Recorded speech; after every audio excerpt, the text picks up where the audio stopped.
triangle. Hey everybody, welcome back to another edition of What's for Dinner. How's everybody doing today? Hello. Hey Teresa. Hi. What do we got going on today? Well, it's a little late for us.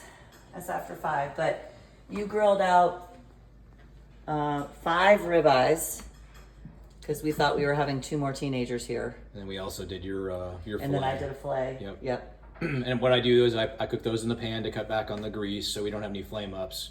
And then I will rub these down with avocado oil, and then I'll put the Jane's Crazy seasoning all over them to kind of just to kind of give them a little bit of flavor. And then we'll put a lot of butter on them, and then we'll put more Jane's Crazy on them when we have them for dinner. So, what's this? Wow. Bacon. It's amazing. Bacon in the air fryer. Yep. Absolutely the best way to do it. And then what else? It's super easy. And then eggs. So some farm fresh and some grocery store. Mixed together and then Yeah. scrambled. Okay, Yeah. yummy. Cooked in a skillet. And there's your filet over here. Here's my fillet with butter. Yep.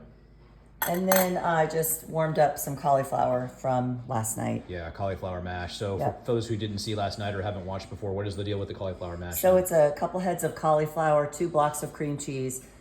I warm and melt the cream cheese in the microwave while I'm boiling the cauliflower. Okay. And then stir the cream cheese with some sour cream and some shredded cheese. And then I mash up the cauliflower, put it in there, stir it up, and then I top it with more cheese and onions. Yum.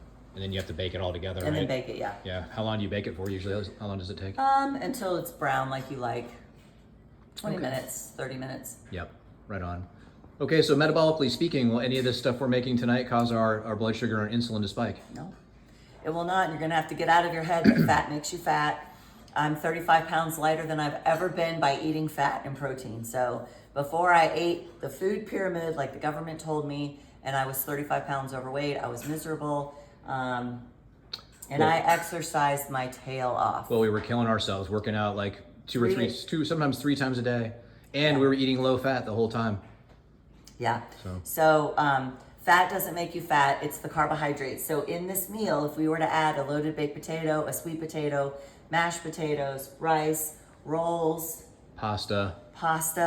then all this fat is going to go to your booty in different places where you don't want it, and your body's going to have to burn the glucose. So if you don't give your body glucose to immediately burn, then it's going to burn your fat that either you're eating or from your fat stores as fuel.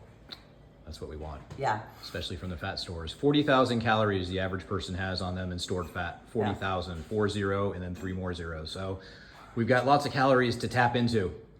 All these people walking around that are overweight, they have excess energy that they can't get to. They can't get to it to burn, especially because it's excess stored, and then they're constantly every 2 to 3 hours eating. Because if you look back at last night when I showed you that CGM of that patient that was just up and down every 2 hours, then you're going to have to eat. You're going to be hungry. You're going to be craving, and you're just going to. It's like driving around town for a living, but every single time you see a gas station, you fill up your tank. Eventually, your gas is going to overflow because your gas is already full. You only went 5 more miles. You saw another gas station and you filled it up. Where are you going to put all that gas? You're going to start putting it in your back seat, your front seat, and your trunk. So that's essentially what's happening. Every time you eat, you're stuffing your liver full of more fat. That's how we get fatty liver. Fatty liver is not from fat. It's from excess carbohydrates that your body can't burn. And or alcohol. And alcohol, yeah, but it just gets shoved into the liver because there's nowhere else for it to go. So Yeah. So we're kind of along the lines what we're talking about here is what we're talking about here with metabolic health and doing this, what some people would call a diet. This is a lifestyle change, okay? Right. This means we're changing the way that we live, okay? So with that in mind, you have to start preparing yourself mentally for this in ways. And one of the ways, Teresa and I just had this conversation before we started the video, was changing your mindset around the word diet. Yeah. So a diet indicates a starting and an end point, right? You're going to go on a Weight Watchers diet or whatever you're going to go on. or a diet for a wedding, or a diet for your reunion. Right. So there's a start and an end to that. That's not what we're doing here. This is a lifestyle change. This should be lifelong. So this is what we like to call affectionately a way of eating. Yes. Right. So this is the new way of eating for you. So you have to find a way that you can do this that's sustainable And I mean, Teresa and I are of the opinion that the keto and the carnivore way of eating is the superior way, because you can eat as much food as you want almost. Right. And the foods that we're eating are incredibly satiating. They make you full, so you don't need to eat anymore. Yeah.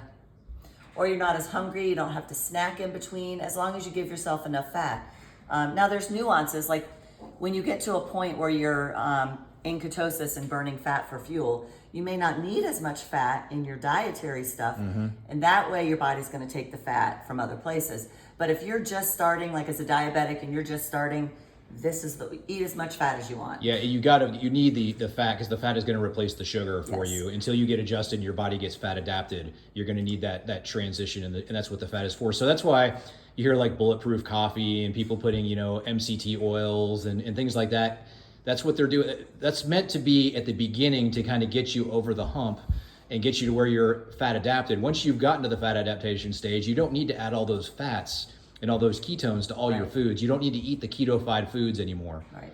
So it's a bridge. Yeah, it's just a bridge. So again, a way of eating, not a diet. Right. And this is lifelong. So you got to find ways that are things that are sustainable for you to do. Yeah. Today I had a patient come back, and her A1C, which is the diabetic marker for corporate medicine, was 6.4. 6.5 is diabetes. Her insulin was 18 point something. 18.4 is the cutoff. Her fasting glucose was elevated. She was severely insulin resistant with triglycerides, HDL, HOMA-IR, everything.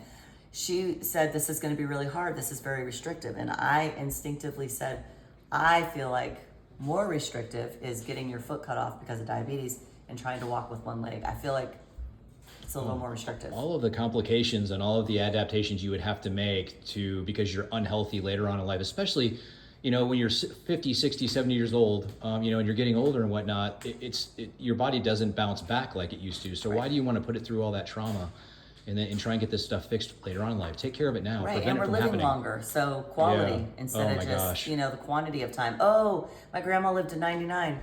Oh, well, was she in the nursing home and didn't know anybody and all that? Yeah, so that's not great. Yeah. Anyway, so just some things to think about, guys. Yep. And anyway, share with us what you guys are having for dinner. Reach out to us with any questions.